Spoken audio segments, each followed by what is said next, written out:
O que o Natal tem de bíblico? Eu sei que muitos irmãos em Cristo têm dúvidas a esse respeito, de modo que no domingo passado, na Escola Bíblica Dominical, eu trouxe um estudo que foi quase completo sobre o assunto, e eu digo quase completo porque eu não consegui chegar até os pontos que, na verdade, eu considero os principais a respeito dessa questão de nós, cristãos, celebrarmos ou não o Natal. Naquele estudo, que inclusive eu não vou colocar na internet porque ficou muito extenso, e eu pretendo aqui ser mais objetivo, resumido e chegar o mais rápido possível aos pontos que realmente importam. Naquele estudo, eu falei sobre a data do Natal, o que a data em que se celebra o Natal tem de bíblica. Falei sobre os símbolos natalinos, o que os símbolos natalinos têm de bíblicos, e sobre o modo como se celebra o Natal, o que isso tem de bíblico. Eu quero rapidamente falar a respeito desses 3 pontos, ao invés de gastar 1h30, que foi o tempo que eu gastei naquela aula falando sobre isso. A aula até que foi interessante, creio que os irmãos gostaram, alguns até elogiaram, porém eu fiquei muito decepcionado porque não cheguei ao ponto principal, que é o que eu pretendo aqui focar nesse vídeo, que é a questão de qual a relevância de nós celebrarmos o Natal e também qual o perigo que nós cristãos corremos no Natal, nesse período de Natal. Então vamos lá. Tratando primeiramente dos 3 pontos que eu abordei naquela aula. O primeiro deles é em relação à data do Natal. O que a data em que se celebra o Natal, ou seja, 25 de dezembro, tem de bíblica? Bom, em primeiro lugar, nós nem sequer sabemos exatamente o ano que Jesus nasceu. Eu sei que o calendário, ele é baseado na data que Jesus nasceu, porém há um consenso entre os estudiosos que houve um erro na datação. Jesus não pode ter nascido no ano 1, né? Ele no mínimo nasceu 4 anos antes de Cristo, ou seja, o calendário é dividido entre antes de Cristo e depois de Cristo. Porém, a data que se estabeleceu como o marco divisor, que seria o nascimento de Cristo, tem um erro de pelo menos 4 anos. Portanto, o ano que nós nos encontramos, 2018, na realidade não é 2018, é pelo menos 2022 anos após o nascimento de Cristo. Sendo assim, o ano que vem, 2019, na realidade seria 2023. Nós não sabemos o ano, mas e o mês? Será que Jesus nasceu em dezembro? E a resposta é com certeza não. Eu não vou aqui me ater aos detalhes de por que Jesus não teria nascido em dezembro. Você pode pesquisar isso por si mesmo. Na internet existem inúmeros sites e vídeos que explicam a respeito disso, assim como também eu posso aqui garantir que nós não temos a menor ideia do dia do mês que o Senhor Jesus nasceu. Então, em relação à data, 25 de dezembro, isso é bíblico? A resposta é não. Em relação aos símbolos natalinos, e que símbolos seriam estes? Bom, principalmente a árvore de Natal, a guirlanda, que costuma se pendurar na porta, as velas natalinas, o presépio e o Papai Noel. Bom, eu não vou aqui me ater a nenhum desses símbolos para o vídeo não ficar extenso. Da mesma forma, você pode pesquisar na internet e você descobrirá que nada disso tem nenhum fundamento bíblico. Talvez alguém diga, mas o presépio tem, porque o presépio está ali representando o nascimento de Cristo. Bom, ainda que alguns pensem dessa forma, a palavra de Deus não nos orienta a fazermos essas imagens representando o menino Jesus, José, Maria, os magos, enfim, nada disso. Então, ou os pastores, então isso também não é bíblico, Muito menos Papai Noel, É desnecessário falar a respeito disso.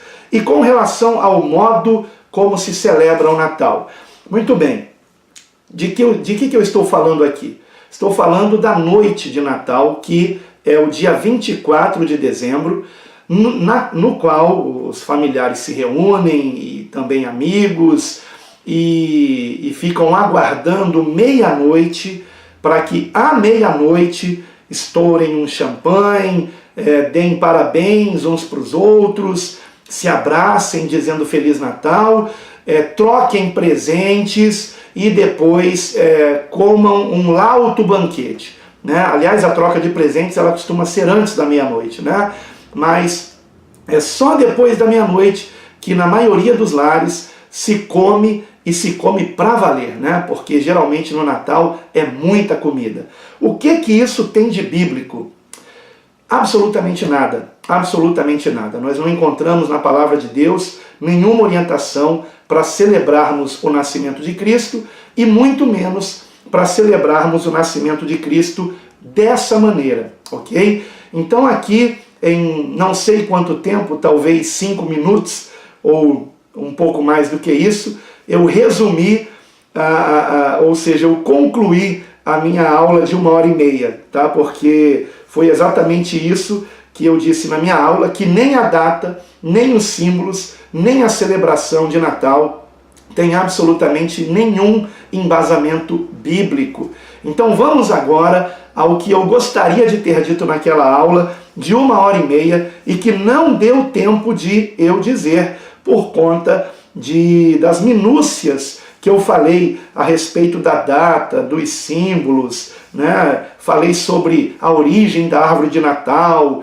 da guirlanda. A guirlanda, só para resumir aqui, é um símbolo de superstição, né? As pessoas acham que dá boa sorte, ou pelo menos essa foi a origem, né? Um símbolo de boa sorte. E aí eu pergunto a você, cristão, você penduraria na porta da sua casa um pé de coelho, uma ferradura ou coisa parecida? Pois a guirlanda tem essa origem. A origem é de um símbolo ou de um objeto que supostamente trará boa sorte. E nós cristãos não somos supersticiosos, não é verdade? Eu espero que você não seja, né?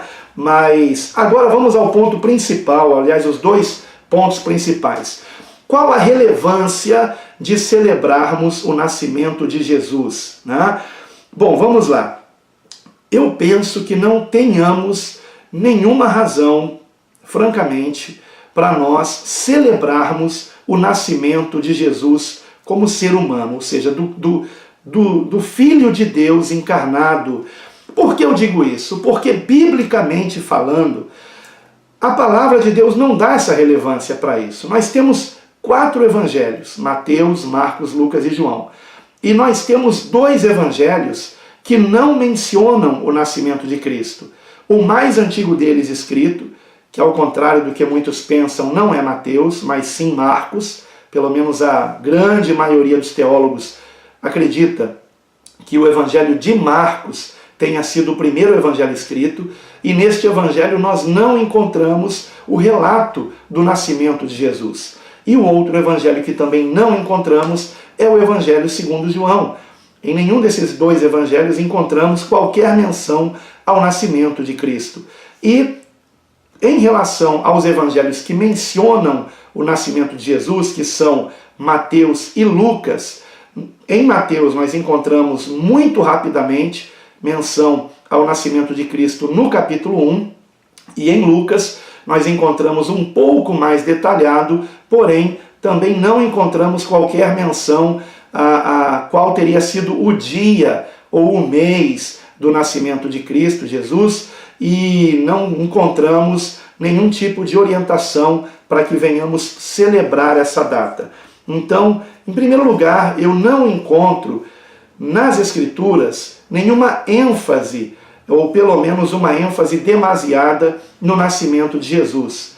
Em segundo lugar, eu digo que essa ênfase ela não está no nascimento de Cristo, mas sim na morte de Cristo.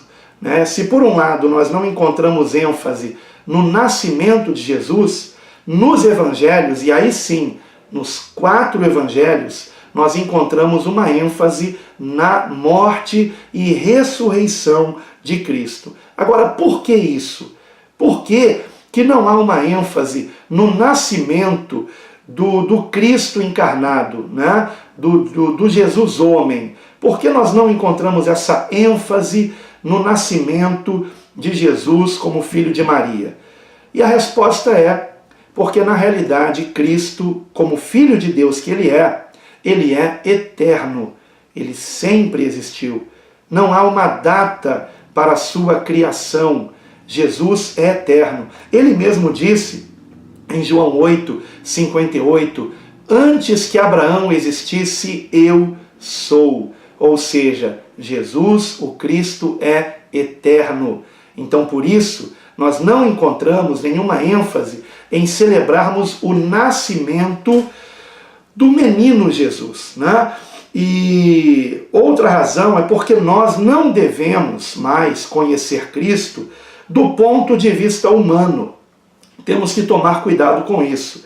Na segunda epístola de Paulo aos Coríntios, no capítulo 5, nós encontramos um ensinamento muito importante a esse respeito.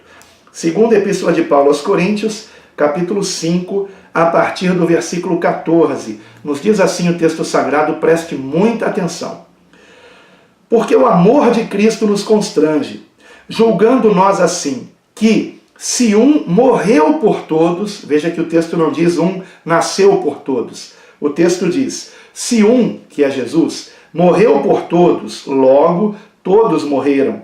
E ele morreu por todos, para que os que vivem não vivam mais para si, mas para aquele que por eles morreu e ressuscitou. Veja que mais uma vez, Paulo não diz que nasceu, mas sim que morreu e ressuscitou. Assim que daqui por diante a ninguém conhecemos segundo a carne, e ainda que também tenhamos conhecido Cristo segundo a carne, contudo, agora já não o conhecemos deste modo.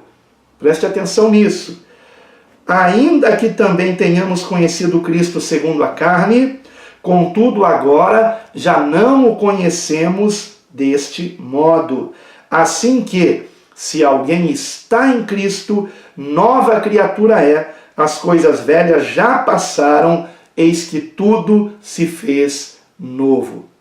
Eu gostaria de fazer a leitura do que foi comentado pelo autor desta série aqui, Warren Wiersbe, que comenta sobre esse trecho aqui do Novo Testamento. Ele diz o seguinte: em primeiro lugar, temos uma nova visão de Cristo. Infelizmente, a música e a arte enfatizam excessivamente Cristo segundo a carne. Os fatos relacionados à vida de Jesus aqui na Terra são importantes, pois a mensagem cristã é fundamentada na história. No entanto, devemos interpretar a manjedoura à luz do trono. Não adoramos o bebê em uma manjedoura, mas sim o Salvador glorificado no trono. E você sabe que nos cânticos natalinos existe, por exemplo, aquele que diz assim: pobrezinho nasceu em Belém. E muitos têm essa visão de um Jesus coitadinho, tadinho dele, né? Nasceu numa manjedoura, num estábulo, coitadinho de Jesus. E tem essa visão de um Jesus pobrezinho, fraquinho, né? Quando na realidade ele é o Rei dos Reis, o Senhor dos Senhores, o Santo dos Santos, aquele que era, que é, que há de vir, o Alfa e o Ômega, o princípio e o fim. Aleluia! Então, o problema do Natal é essa imagem que ano após ano é incutida nas pessoas desse Jesus fraquinho, coitadinho, sabe? E as pessoas lembram mais disso em Jesus do que da sua ressurreição, dele ter vencido a morte, dele ter ascendido aos céus, de onde voltará em breve para exercer o juízo final. Então, nós temos que tomar cuidado com isso, né? E outra questão pela qual não há muita relevância bíblica a respeito da data em que Jesus nasceu, é que nós não devemos mais, como cristãos, sermos presos a datas. Não devemos mais. Inclusive, nós não encontramos os discípulos de Cristo no livro de Atos dos Apóstolos, e nem mesmo nos ensinamentos dos apóstolos nas epístolas, qualquer menção a estarmos presos a datas para celebrarmos coisa alguma, irmãos. Por quê? Porque nós não somos mais desse mundo. Então não estamos presos mais aos rudimentos desse mundo, sabe? A questão de datas que tem por base o nascer do sol, o pôr do sol, né, a data do ano. Então vejamos, em Gálatas, capítulo 4, versículo 8, nós encontramos o seguinte: mas quando não conhecieis a Deus, ou seja, no passado, quando não conhecieis a Deus, servíeis aos que por natureza não são deuses. Mas agora, conhecendo a Deus, ou antes, sendo conhecidos por Deus, como tornais outra vez a esses rudimentos fracos e pobres, aos quais de novo quereis servir? Guardais dias, e meses, e tempos, e anos. Receio de vós que não haja trabalhado em vão para convosco. Procure meditar nisso aqui. Nós não somos mais desse mundo. Nós não temos que nos ater a datas, irmãos. As celebrações culturais, eu considero o Natal uma celebração cultural, tá? Me desculpem, mas eu a considero como, por exemplo, a celebração de festa junina, ou coisa do tipo, né? Especialmente quando você sabe que a origem dessa data, 25 de dezembro, é uma origem pagã. Não tem absolutamente nada de cristão nisso. Mas vamos lá. Eu gostaria então agora de ir para um outro ponto. Qual é o perigo que nós corremos nessa data de Natal? E o perigo é que nós, ao chegarmos à compreensão de que a data, os símbolos e o modo de celebração do Natal não terem nada de bíblico, nós venhamos trocar um mal, que seria estabelecermos uma data, usarmos esses símbolos e celebrarmos desse modo o Natal, como se celebra, trocarmos esse mal por um mal ainda maior. E que mal maior seria esse? Eu gostaria que você examinasse comigo Romanos, capítulo 14, Epístola de Paulo aos Romanos, capítulo 14, versículo 4 em diante. Veja comigo, por favor. Romanos, capítulo 14, versículo 4 em diante. Quem és tu que julgas o servo alheio? Para seu próprio Senhor ele está em pé ou cai, mas estará firme, porque poderoso é Deus para o firmar. Um faz diferença entre dia e dia, mas outro julga iguais todos os dias. Então vamos dar uma pausa aqui. Isso aqui pode se aplicar ao Natal. Eu, por exemplo, não faço diferença entre os dias, sabe? Para mim, o dia 25 de dezembro é igual ao dia 24, o dia 23, é igual hoje. Por exemplo, estou gravando esse vídeo no dia 13 de dezembro, que foi igual ontem, 12 de dezembro. Eu não faço diferença entre dias. Não faço diferença entre dias da semana também. Respeito aqueles que guardam o sábado, mas o meu sábado é Cristo e eu já estou nele. Então eu já estou livre dessas questões de datas, do que se refere à matéria, a este mundo, sabe? Então, eu não me atenho a essas coisas. Para mim, todos os dias são santos. Eu tenho que observar, andar em Cristo, estar em Deus todos os dias, não somente um dia da semana. E para mim o Natal também é todos os dias. Todos os dias se renova em mim o Cristo vivo, o Cristo que venceu a morte, o Cristo que era, que é, que há de vir. E nele eu procuro estar todos os dias. Então, Um faz diferença entre dia e dia, mas outro julga iguais todos os dias. Cada um esteja inteiramente seguro em sua própria mente. Então, eu tenho paz nessa questão, sabe? Eu não me sinto na obrigação de celebrar Natal. Estou livre disso. Agora, preste muita atenção no que diz o versículo seguinte. Aquele que faz caso do dia, para o Senhor o faz. E o que não faz caso do dia, para o Senhor o não faz. Então, tanto um quanto o outro estão fazendo para Deus. Tanto eu, que não celebro a data de 25 de dezembro, quanto aquele que celebra. Na verdade, eu celebro sim. Na verdade, eu celebro todos os dias. Para mim, todos os dias, Jesus nasce. Ele nasce todos os dias em mim. Ele vive em mim. Então vamos prosseguir aqui. Não estou dizendo que quem celebra dia 25 não o veja desse modo, ok? O que come, para o Senhor come, porque dá graças a Deus, e o que não come, para o Senhor não come e dá graças a Deus. Né? E aí prossegue o texto. Então eu gostaria até que você depois o examinasse, pelo menos até o versículo 15, tá? O versículo 15 e o 14 são muito importantes, aliás o 13 também. Vou ler esses 3 últimos versículos, né? Até o 12 também. Cada um dará contas de si mesmo a Deus, assim que não nos julguemos mais uns aos outros. Antes, seja o vosso propósito não pôr tropeço ou escândalo ao irmão.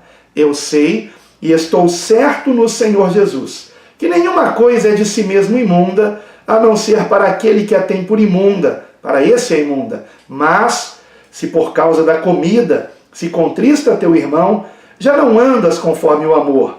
Não destruas por causa da tua comida aquele por quem Cristo morreu. Então o que nós aprendemos com isso? Que eu devo, em primeiro lugar, não condenar aqueles que estão celebrando o Natal.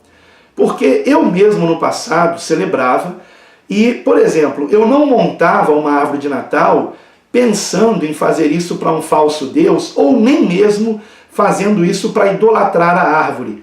Era simplesmente um costume, uma tradição que eu praticava. Mas a partir do momento que eu descobri a respeito da origem da árvore, eu perdi o prazer de fazer isso. Quando eu descobri a respeito da guirlanda, a respeito de tudo mais que diz respeito à celebração natalina, a respeito da data do Natal, de como que essa data se tornou a celebração do nascimento de Jesus, quando eu percebi que a Bíblia não dá foco para isso, mas sim para a morte e ressurreição, e a razão pela qual a palavra de Deus não enfoca o nascimento de Jesus, mas sim a sua morte e ressurreição, quando eu descobri isso, eu simplesmente não vi mais sentido nenhum em montar árvore, em comprar presentes, em troca de presentes. Eu percebi o quanto há de comércio nisso aí, né? De materialismo em tudo isso, e, francamente, não vejo nenhum sentido nisso, para mim. Agora, respeito aqueles que fazem isso. E não tenho nenhuma condenação a respeito daqueles que ainda estão montando árvore, celebrando o Natal, né, dia 25 de dezembro, que ficam acordados até a meia-noite do dia 24, esperando até meia-noite para comer, algo que eu considero muito sinistro, por sinal. Tá? Quem disse que Jesus nasceu meia-noite? Quem foi que disse isso? Né? Não sabemos a hora que o Senhor Jesus nasceu. Ainda que os anjos tenham dito para os pastores que estavam à noite guardando o seu rebanho, não significa que Jesus tenha nascido à noite. E ainda que ele tenha nascido à noite, não temos prova nenhuma que ele nasceu à meia-noite. Então eu acho isso muito estranho, ok? Nós somos da luz, não das trevas. Mas enfim, aqueles que quiserem celebrar, que o celebrem. Eu também celebrei tanto tempo e nem por isso eu estava adorando um falso Deus. Não estava não, sabe? Fazia na sinceridade, na pureza, até na ingenuidade. Mas a partir do momento que descobri a verdade, eu deixei essas coisas, sabe? E se você mora na casa de alguém que vai celebrar e você já descobriu essas coisas, olha, um conselho meu para você. Medite no que nós acabamos de ler aqui, Romanos capítulo 14. Agora medite no texto completo do versículo 4 ao 15. Medite também em 1 Coríntios 8, de 1 a 13. 1 Coríntios 8, de 1 a 13. E também ainda em 1 Coríntios capítulo 10, versículos 14 a 33, ok? Eu vou deixar na descrição do vídeo as referências, essas 3 referências, em Romanos, em 1 Coríntios 8 e em 1 Coríntios 10. E medite também no texto que eu vou ler agora aqui, para encerrar essa posição que tenho a respeito do Natal. Tiago, capítulo 4, versículos 11 e 12. Porque pior do que deixar de celebrar o Natal é fazer isso aqui, ó, que eu vou ler agora. Tiago, capítulo 4, versículos 11 e 12. Irmãos, não faleis mal uns dos outros. Quem fala mal de um irmão e julga seu irmão, fala mal da lei e julga a lei. E, se tu julgas a lei, já não és observador da lei, mas juiz. Há só um legislador que pode salvar e destruir. Tu, porém, quem és que julgas o outro? Então, tu, porém, quem és que julgas o outro? Pior do que celebrar o Natal é se tornar juiz daqueles que o celebram. Então, tome cuidado com isso, que nós estejamos compreendendo que, apesar do Natal não ter nada de bíblico, essa celebração que se faz do Natal, ela não tem nada de bíblico. E essa é a resposta. O que o Natal tem de bíblico? Nada. Por um lado, nada. Mas por outro lado, apesar disso, tem tudo. Se nos livrarmos da data, dos símbolos, da celebração e celebrarmos Cristo, não somente dia 25 de dezembro, mas todos os dias, o Cristo encarnado em nós, o Cristo que, como Paulo dizia, vivo não mais eu, mas Cristo vive em mim. Se nós compreendemos isso, então o Natal, ele tem tudo de bíblico, mas não aquele que se atém ao dia 25 de dezembro, mas sim o Natal eterno, do Cristo que sempre existiu, que existe e que sempre existirá, porque ele está acima da existência, ele é. Por isso disse, antes que Abraão existisse, eu sou. Portanto, para todos os dias das nossas vidas, para você e para mim, um Feliz Natal.